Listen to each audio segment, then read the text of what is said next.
Assalamualaikum warahmatullahi wabarakatuh. Berjumpa lagi dengan Pak Ismail di sini. Semoga tetap sehat selalu dan tetap semangat dalam belajar. Pada kesempatan kali ini kita akan belajar mata pelajaran sejarah kebudayaan Islam, yaitu tentang masa dewasa Nabi Muhammad Sallallahu Alaihi Wasallam. Tujuan pembelajaran kali ini yaitu memahami masa dewasa Nabi Muhammad Sallallahu Alaihi Wasallam.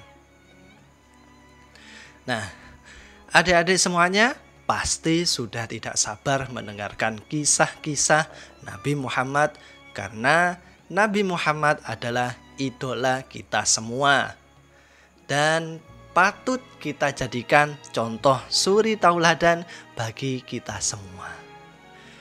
Gambaran sekilas kota Mekah, tempat kelahiran Nabi Muhammad Sallallahu Alaihi Wasallam. Nabi Muhammad Sallallahu Alaihi Wasallam lahir di kota Mekah. Kota Mekah adalah sebuah kota di Jazirah Arab yang merupakan salah satu tempat paling terbelakang pada saat itu. Pada waktu Nabi Muhammad dilahirkan di kota Mekah diserang oleh Raja Abraha dengan pasukan gajah yang hendak menghancurkan Ka'bah.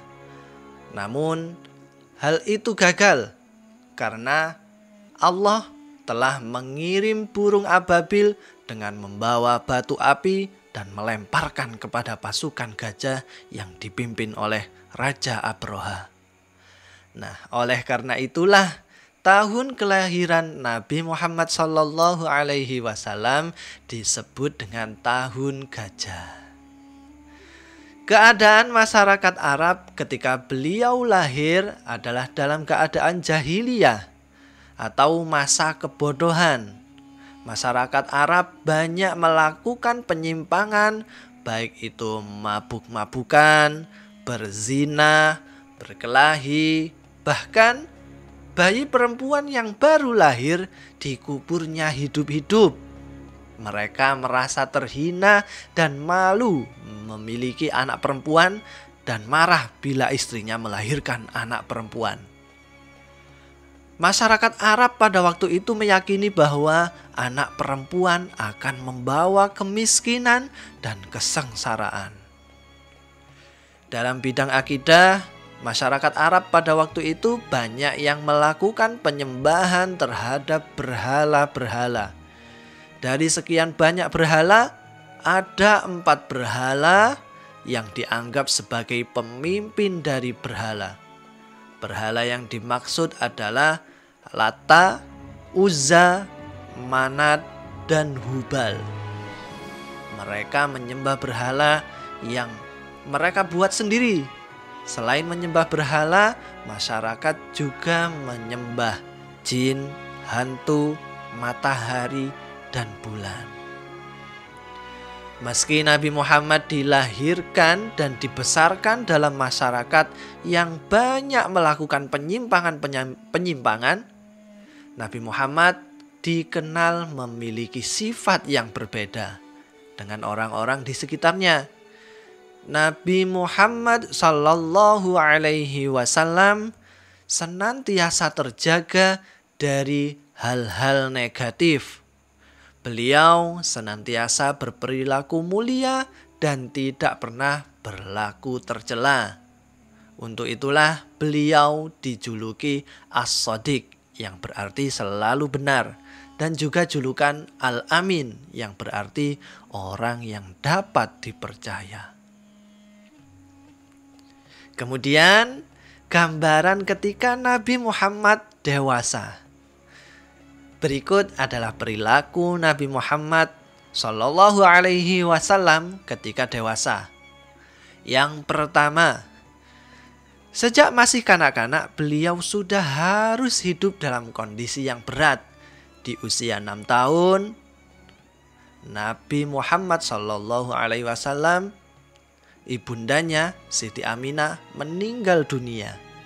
Di usia tersebut beliau sudah dalam keadaan yatim piatu.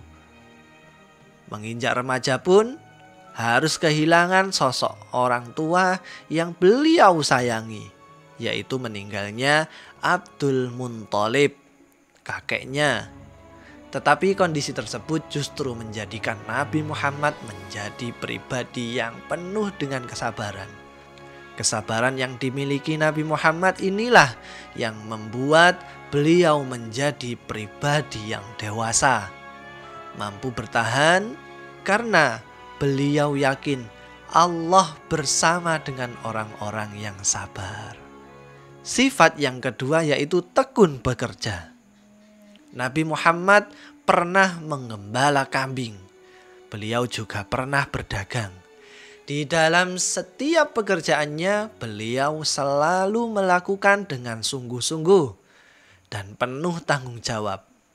Sifat yang ketiga yaitu jujur dalam berdagang.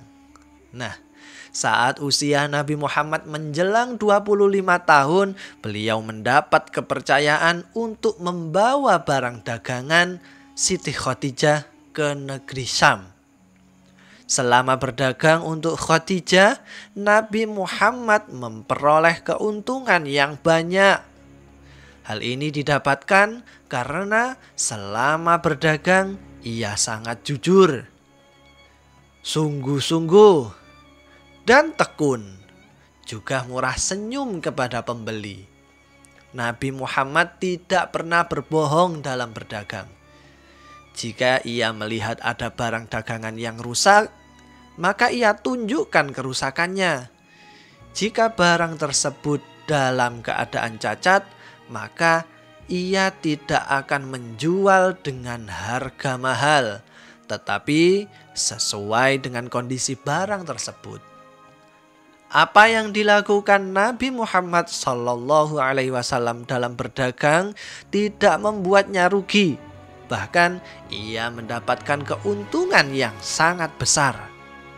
Sebab cara berdagang yang dilakukan Nabi banyak orang yang senang karena menjumpai pedagang yang benar-benar jujur. Mereka senang mendapatkan barang yang baik dan tidak tertipu. Nah, demikian pembelajaran kita. Mari kita simpulkan bersama-sama sejarah kisah Nabi Muhammad SAW. Yang pertama, Nabi Muhammad adalah sosok yang mulia. Meski lahir di masa jahiliyah, tetapi beliau tidak pernah mengikuti penyimpangan-penyimpangan yang dilakukan oleh masyarakat pada saat itu. Sehingga Nabi Muhammad dijuluki As-Shadiq, yang berarti selalu benar, dan juga dijuluki Al-Amin, yang berarti dapat dipercaya. Nabi Muhammad juga adalah sosok yang sabar. Nabi Muhammad tekun dalam bekerja dan sangat bertanggung jawab. Serta Nabi Muhammad jujur dalam berdagang. Demikian tadi sifat yang patut kita contoh dari Nabi Muhammad SAW. Semoga pembelajaran kita kali ini bermanfaat dan menjadikan kita faham bahwa Nabi Muhammad adalah idola yang patut kita suri tauladani. Idola yang patut kita contoh. Marilah kita tutup pembelajaran kita kali ini dengan bacaan hamdalah bersama-sama. Alhamdulillahi Rabbil Alamin. Mudah-mudahan bermanfaat. Wassalamualaikum warahmatullahi wabarakatuh.